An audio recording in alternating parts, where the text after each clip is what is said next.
Live from the Business RadioX studio inside Renaissance Bank, the bank that specializes in understanding you. It's time for North Fulton Business Radio. And hello again, everyone. Welcome to another edition of North Fulton Business Radio. I'm John Ray, and folks, we are broadcasting from inside Renaissance Bank in beautiful Alpharetta.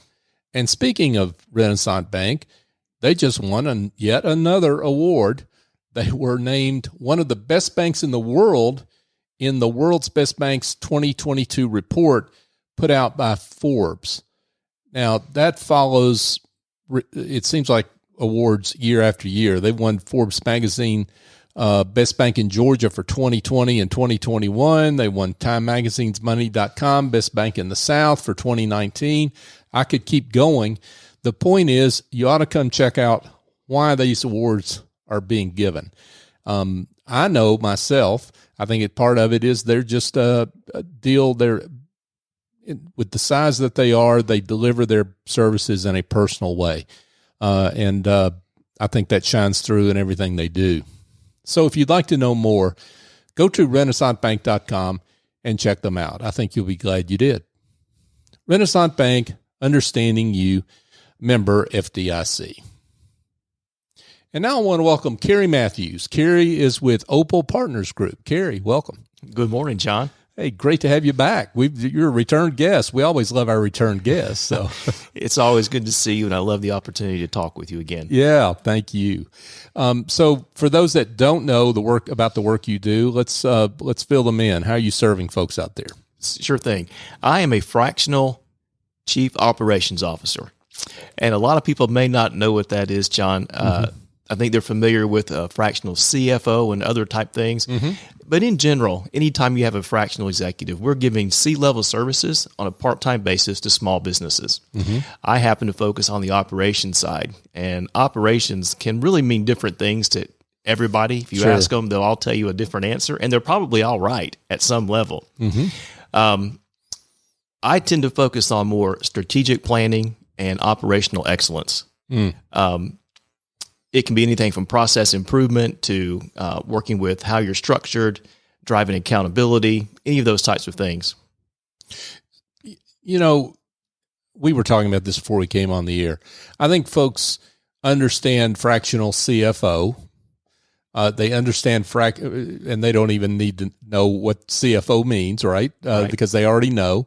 They understand what CMO is, and fractional CMO, Chief Marketing Officer, they get that. But I think a lot of small businesses don't think about the opportunities they have by engaging a fractional COO. You know, you're right. And one of the things I tell business owners, and probably the easiest way to explain how I help them, I take things off your plate that you don't need to be doing or you don't enjoy doing. Small businesses, especially when they're starting out and they're growing, the CEO is wearing multiple hats. They will be the visionary. They will be the person that's the enforcer. They're the one dealing with all the department heads. And that eventually becomes too much. I mean, if you think about the roles, a visionary is they're casting this big vision and getting people excited about it. They're charged with building culture, maintaining industry relationships. And then the COO role is focused more on making sure the departments play well together, making sure that we're following our business plan, that we are accountable to the things that we're doing. And those are things that CEOs don't usually like to do. But when they start out, they have to play in both of those areas. And they either burn out or they become ineffective in one or more of them. Right. So I'll come in and help remove the burden from them. Wow. I've heard it said, and I'm going to bungle this quote, but that businesses are nothing more than just a series of processes, and something along those lines. That's an idea that I know resonates with you, right? But I think the typical entrepreneur, of course, they don't think of it that way. They think they're solving a problem, which is great, and that's the reason they got into the business. But they're solving a problem for the market out there. But they don't think about the necessity of good processes particularly if they want to grow. Right.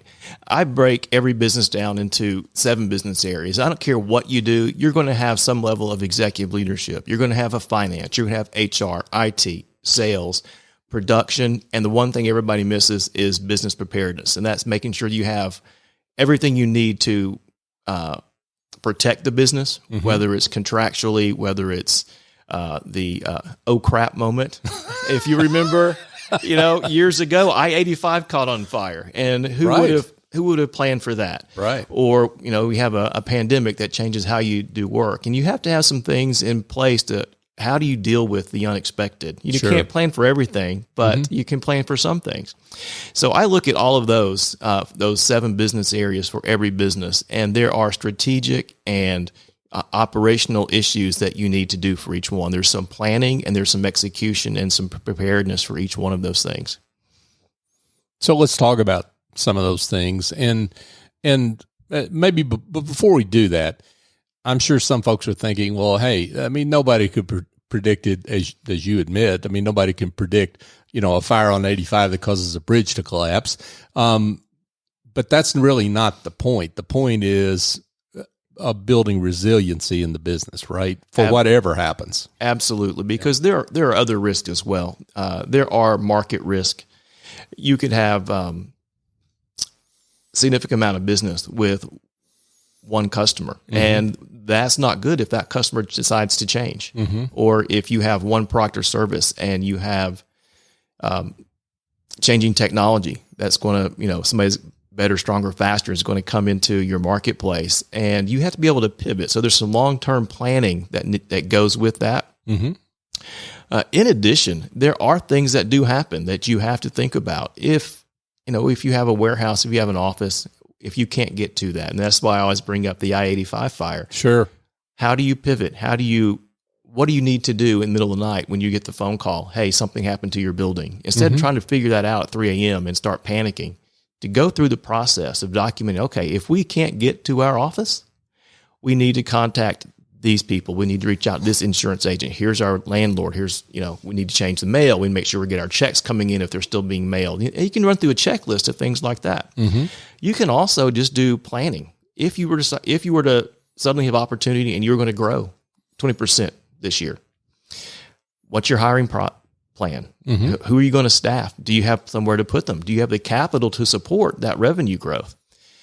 There's also issues of, if something negative happens and you have to make some cuts and some tough decisions, what do you cut? Are you cutting people? Are you looking at your products and services and getting rid of the perhaps a service that's not high margin or high dollar or doesn't contribute to your future vision? So you can do planning.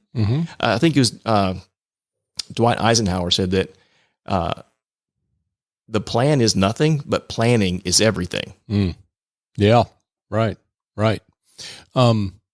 Yeah, because whatever you plan for is probably guaranteed not to happen. Right, that's exactly right.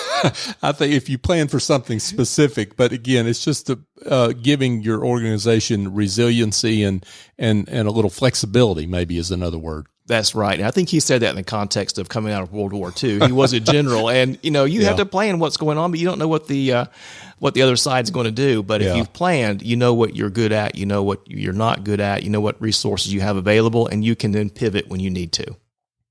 So you mentioned you work in these building resiliency, better processes in these 7 different areas. Talk about, maybe give some examples on how that works, maybe 1 or 2 of those, if you will. Absolutely. I'm working with a client right now, and they're growing, and they're in a really nice industry.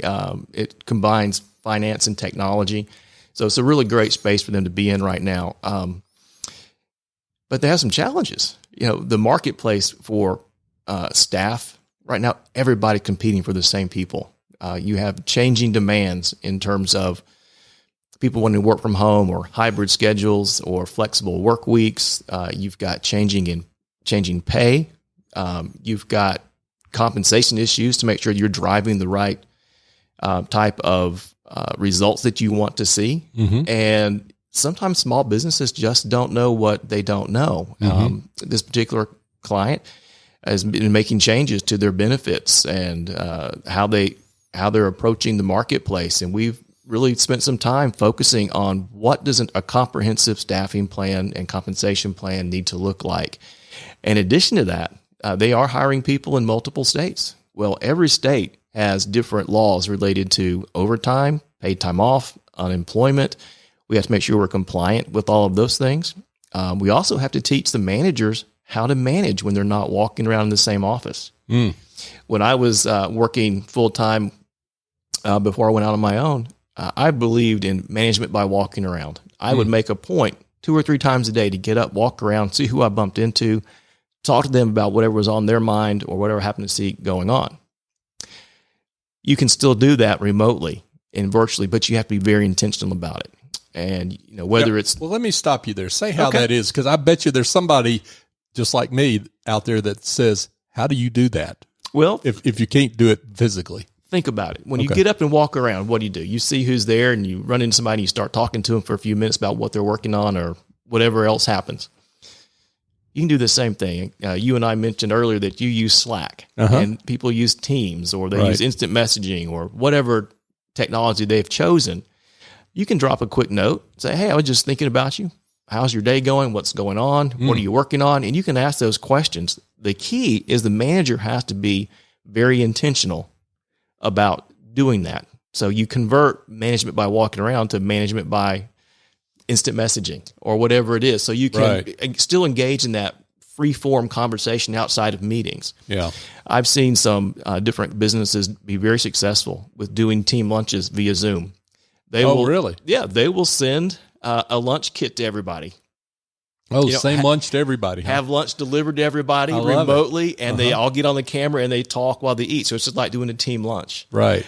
So you can be very creative using technology to do those things that culturally help you stay in touch with your team without physically being in the same space. I love that. Cary Matthews is with us, folks, from Opal Partners Group. I would imagine, Cary, that you've got to be careful when you're doing that kind of communication, not to turn that, innocent, hi, how you doing into some sort of agenda, right? Oh, while I've got you, let's talk about such and such. And then that employee thinks every communication is really about, the work itself and not really about them and checking in with them and showing some empathy toward where they are. That's a great point. And no matter what you're doing, whether you're working in person or working remotely, that check-in is relating to that individual on a one-on-one basis. If they need to talk to you or there's something that you do need to schedule, let's say, hey, let's put some time on my calendar. Let's talk about that. Or I want to see you to discuss, how this project is going or this customer is going. You can do that.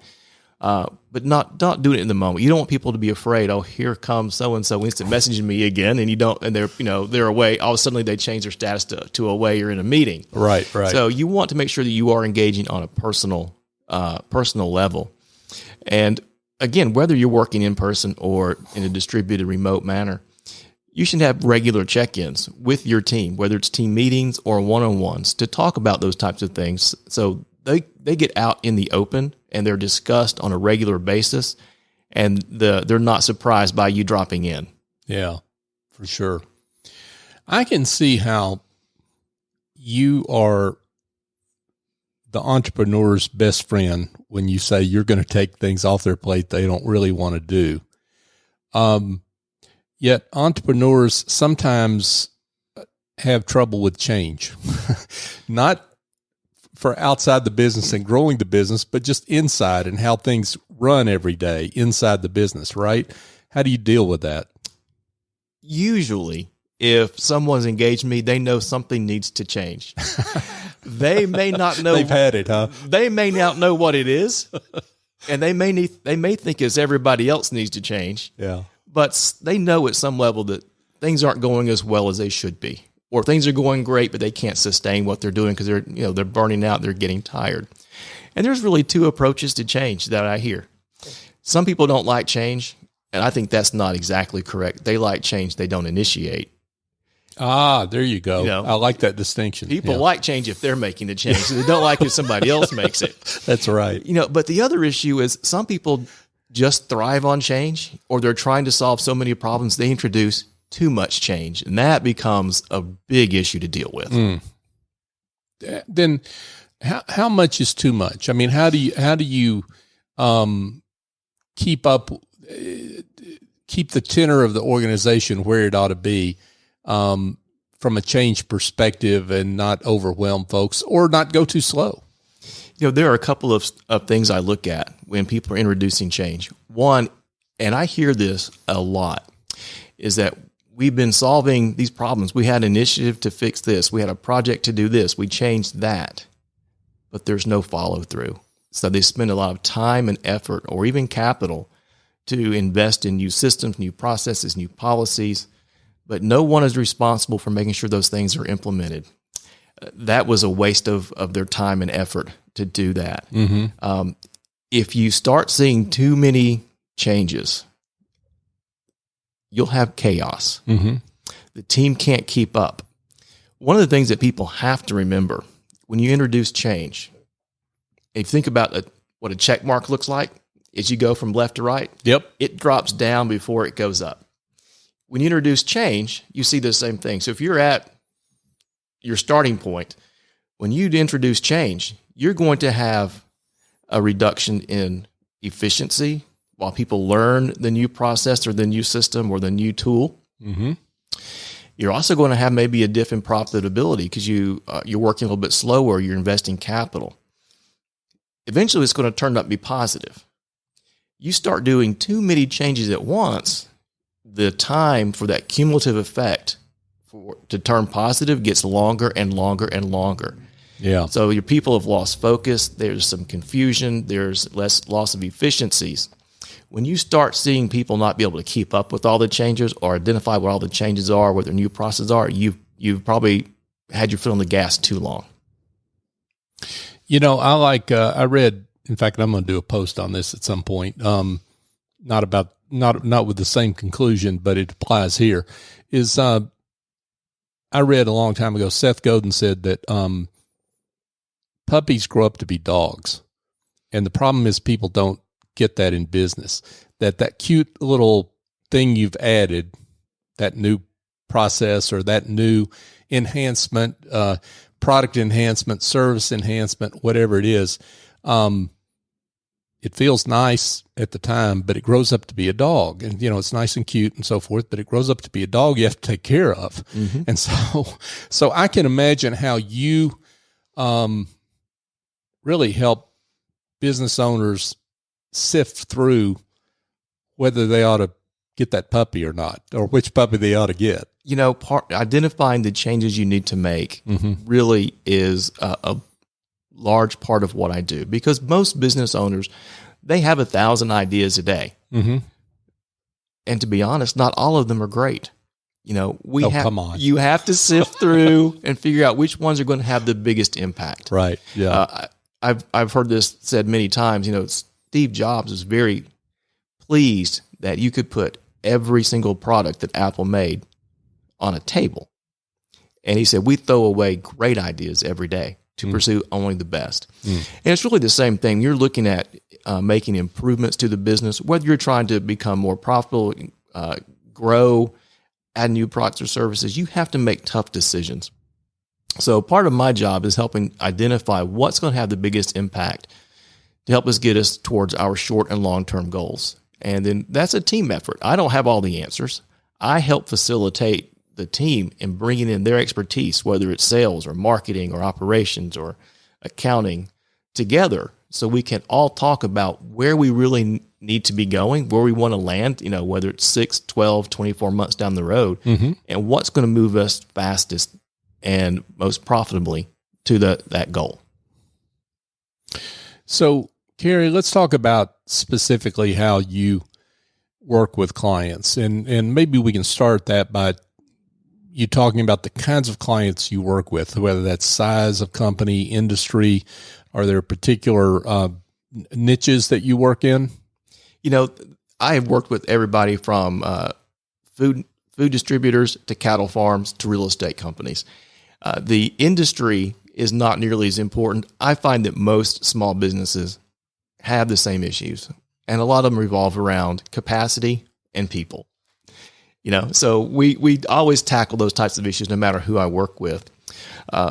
A lot of people, when they hear operations, they start thinking manufacturing or logistics, and that's not an area that I specialize in. My history has really been more in the B2B type world, especially service-oriented. That's my natural home. Okay. And the usual client for me is somewhere they've started to hit $1 to $2 million in revenue. They have maybe 10 employees, up to about $15 or $20 million in revenue and 100 employees. That tends to be the sweet spot for who I work with. Gotcha. And when you get that call from a entrepreneur or business owner that wants to change, but just doesn't knows something needs to change, but not sure what it is, how does that conversation unfold? Talk about that.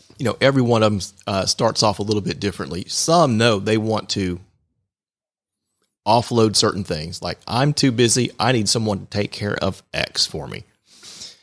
That's usually a pretty easy conversation to have because they don't have an idea of what they need. The more difficult conversation is when they say, I just don't feel like we're operating well. And that usually involves me spending some time with them and some key leaders, sitting and observing, really understanding where they're going, what's happening, and picking up on certain things to hear what issues that are either said or unsaid, and help them process that. Once I have a picture of that, we will then figure out, okay, here's what I think we need to work on, and here are the ways that we can do it. And there are really 3 ways that I engage most of my clients, John. The most common is where I'm truly a fractional COO, where I am taking responsibility for certain tasks and working through those on them on a regular basis. I own those tasks. The second most common way is they have a specific project that needs executive leadership. One example was I had a client that they needed to do some back office work. They wanted to update how they were doing some invoicing, a very unique model in terms of what they do and how they serve their clients. And they needed someone to help. How do we make this better? Because it's killing our accounting person.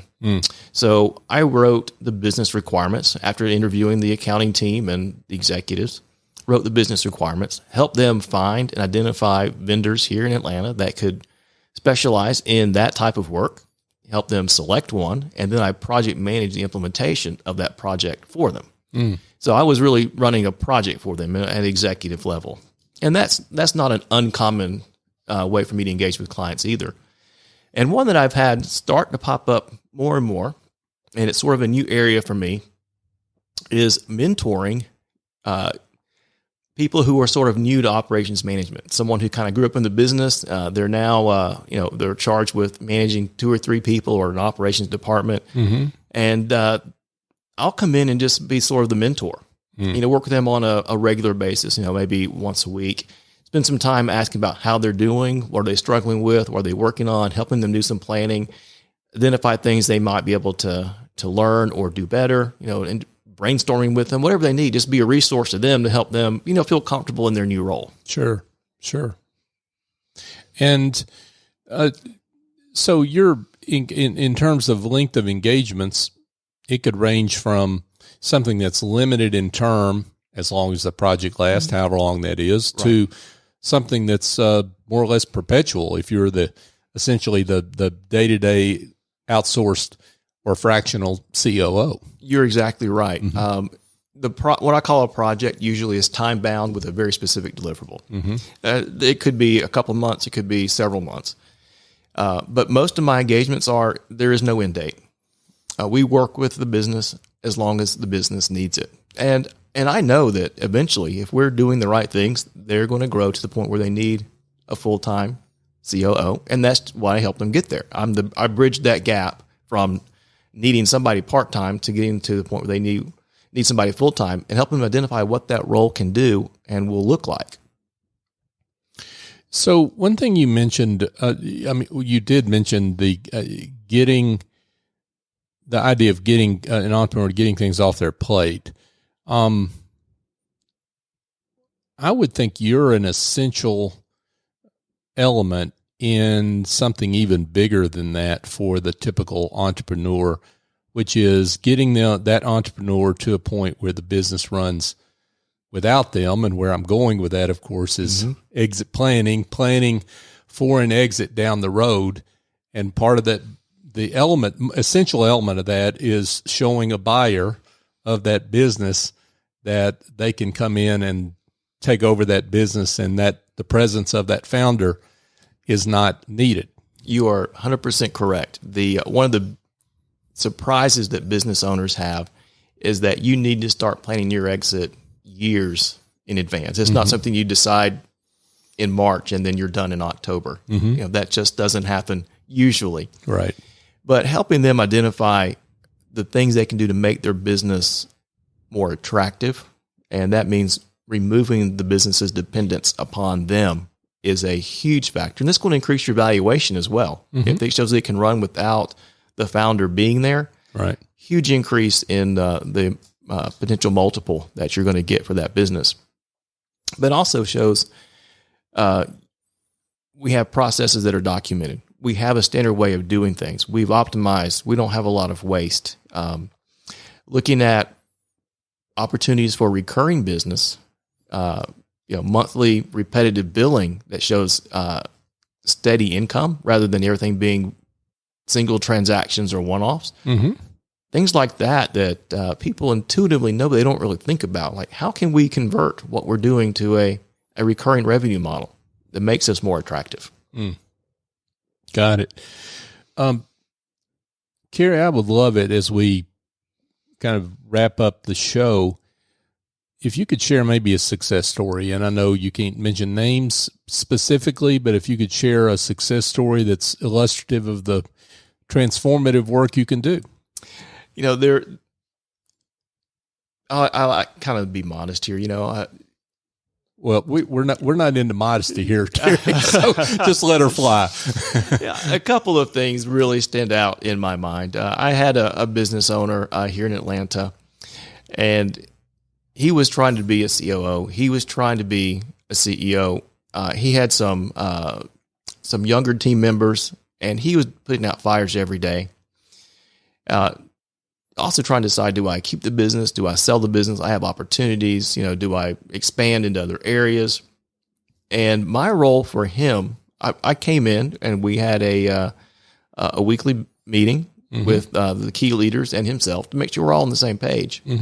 And then I spent time helping the operations manager really focus on what they're doing. I mean, they had challenges with COVID, so there were some staffing issues. How do you manage it when you don't know who's going to be there from day to day? There were some things that need to be cleaned up. There were some processes that were broken, and we came in and worked with the key managers for about a year, maybe a year and a half, and then the owner was able to actually make some decisions and ended up selling the business to a larger VC company that was pulling together people like him, and he had a unique niche that was missing, and he was able to sell that business. So anytime that people tell me that we can help get where they need to be, that's exciting. But one of the best compliments I had was from one of my current clients. I won't name them. They've been struggling with how to get some information for about 2 years, and they had the systems and they had multiple places, and they just couldn't figure out how to make sense of it. And after about 30 seconds, I said, well, why don't we do this? They said, oh my gosh, that'll work.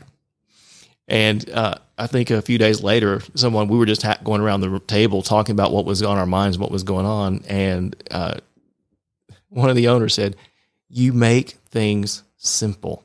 We struggle with how to do certain things. It seems so complex. It seems so overwhelming.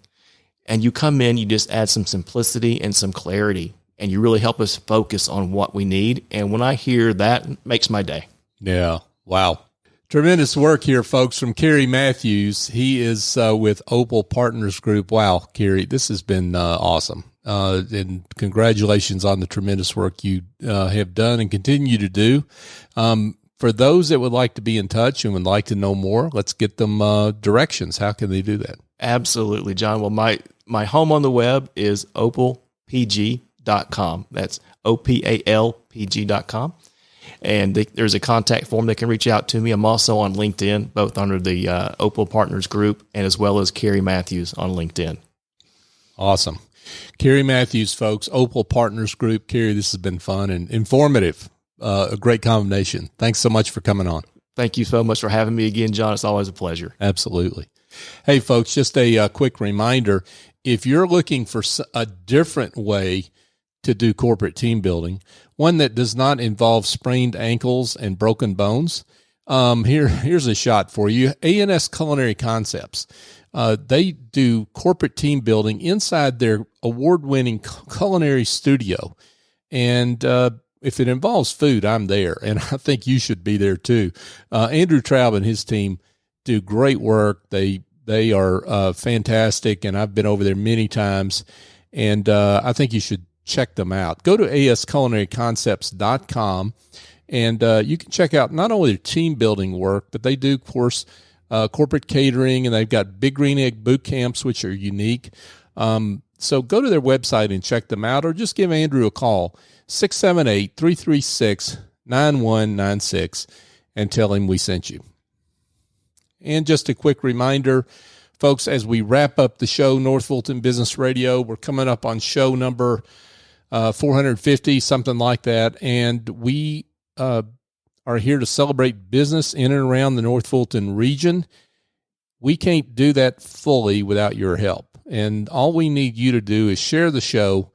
When you hear a show that you think someone else needs to hear, share it. You'll be helping them, but you'll also be helping our great guests like Cary, that do terrific work, and we want that work to be celebrated and found. So if you could help us help them, we'd greatly appreciate it. So for my guest, Cary Matthews, I'm John Ray. Join us next time here on North Fulton Business Radio.